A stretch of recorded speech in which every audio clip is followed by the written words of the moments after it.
Hello, my name is Cody Hunter, and welcome to the first ever episode of The Hunter's Way.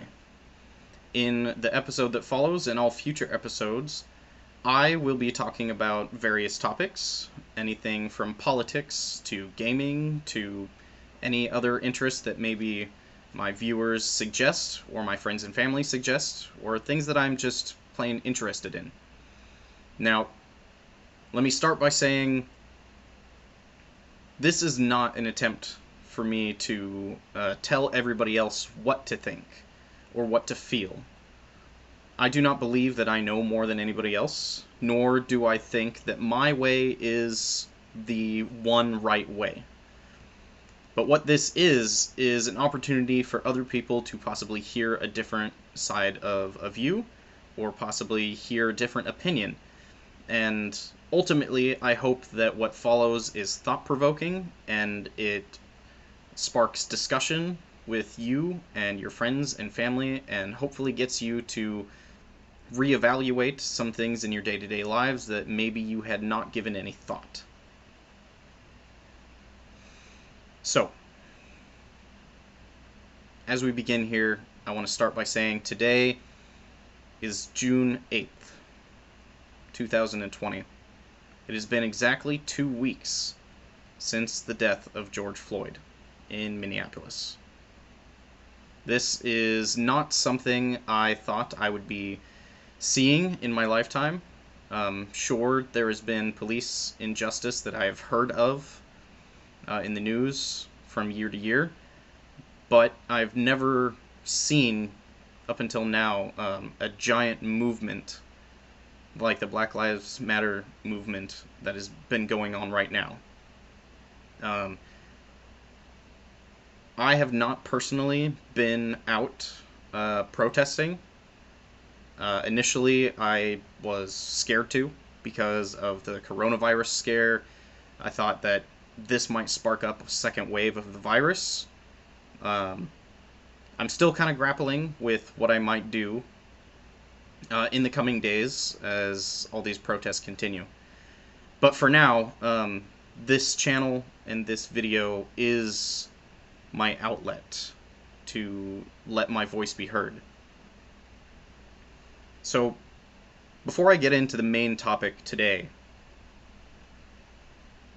I want to bring up some points that have, or some events that have happened in the past week. On Monday, June 1st, exactly 1 week after George Floyd's death, our president, Donald Trump, decided to pose for a photo op in front of St. John's Church near the White House. For those of you who don't know exactly what happened, there were protesters outside the White House that were protesting peacefully, and there was no violence. And they were suddenly met with police in riot gear, firing tear gas canisters at them. After the crowd was dispersed, the president then came out to take a picture while holding up a Bible. That same day, President Trump also decided to have a conference call with our nation's governors. For those of you who don't know about this conference call either, it was basically him berating our governors for not responding forcefully enough against the protests and riots through this movement. Directly quoting him, he says, "You guys are weak." The president used the term weak for not using force against protesters. He also said, "You have to dominate them, otherwise you're going to look like a bunch of jerks. You have to go in there and dominate." Now, this brings me to our main topic of the day, which is leadership. So, let me start by saying I view myself as possibly an aspiring leader, someone with some leadership skills, but not fully fleshed out, and I know I have a lot more to learn before I can put myself in a position of high leadership in any aspect of life. That being said, there are some points of leadership that every leader should follow. First and foremost, you have to be more upstanding than the average person. If you are going to be a leader and you are going to direct people and lead people in an effort, whether it's leading a nation or even leading a protest or even leading a team of workers at your job, you have to be more morally upstanding than the average person. People have to look to you for an example as to what to do in any situation.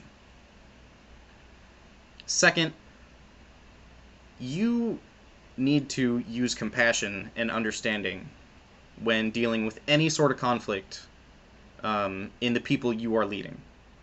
If you instantly use violence or force or intimidation or anything along those lines, anytime there is a problem, you are a poor leader. You're not even a leader at all.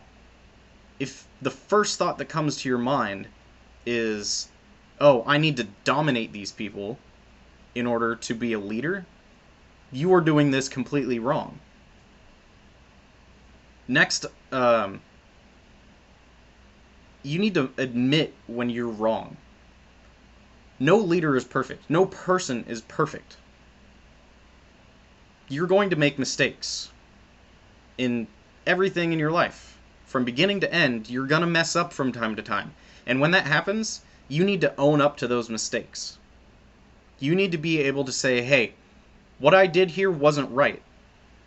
I made the wrong decision. Here's how I'm going to fix it. And going forward, here's how I'm going to make sure it doesn't happen again. Now, I bring this up because of another thing that happened this week with President Trump. On Wednesday, June 3rd, prior Defense Secretary James Mattis, or as Trump called him, Mad Dog Mattis, basically laid into Trump about what he was doing that prior Monday, and basically throughout the entire riots and protests ordeal. Laid into him saying that this isn't how you do things. You need to be more cautious when you say you're gonna use the military to quell the unrest, and that other avenues need to be looked at first, and basically laying into him saying that your leadership in this position is piss poor. Now, Trump responded to this in his usual way, tweeting that he didn't like Mattis or any of his leadership tactics to begin with, and that he's glad he fired him. Now, he responded with that rather than saying, maybe I could have looked at how I treated these protesters differently, or maybe I could have, used a different tactic here. There was none of that. It's just directly to, I didn't mess up. You're just a shitty person. And that's the end of story. I'm definitely not wrong. And that brings me actually to another point. Mattis didn't really get fired. I mean, I guess you could technically say he did, but Mattis turned in his resignation to Trump, and in it saying that he does not respect our allies, and his leadership style is not akin to his, and he needs to find a defense secretary who has more of his style of leadership. Following that, Trump just said, okay, fine, you're out of here anyway. But you don't really get to fire somebody once they've already resigned. That's not how it works. Like, you can let them leave, or you can make them leave earlier, but the fact is they resigned. They're not fired. But Trump wants to tout this as, oh, I fired him. Yeah, that was my decision. I'm a great leader. That's how this is going. And that brings me to another topic of leadership, is don't lie to your people, especially when there's hard evidence against the fact that what you're saying is false. If you're leading people and they're constantly finding out that you're lying to them, no one's going to trust you and nobody's going to respect you. That's just the end of story. Now, this is getting a little bit longer than I had anticipated, so I'll just move into the last topic I have here, which is about respect. Now, as a leader, you need to be respected by people for anything to happen. If you're a leader, like, whether you're put in that position by somebody else or not, like, if nobody under you respects you, then nothing's ever going to get done, and you're always going to be in conflict with people, and everyone's just going to have a bad time. But in order to be respected by people, you first need to respect them. And I feel like the leadership in our country right now doesn't respect anybody but himself, which in turn means nobody respects him. If you are in a position where you're making big decisions that affect other people's lives, you need to be able to see them in their humanity and understand that they need to be respected. Because otherwise, you just need to step down and let somebody else take the job. No. That's all I have to say on leadership for now. I'm sure I could rant on for hours and hours, but I'm trying to keep these things short, sweet, and to the point. So maybe future episodes will be shorter than this. I do want to end today's episode with some respect to George Floyd and his family, and for all those out in the streets right now fighting for equality and justice. I want to have a moment of silence for exactly 8 minutes and 46 seconds, starting now.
That's it for the first episode of The Hunter's Way. Thank you for watching, and I'll see you next time.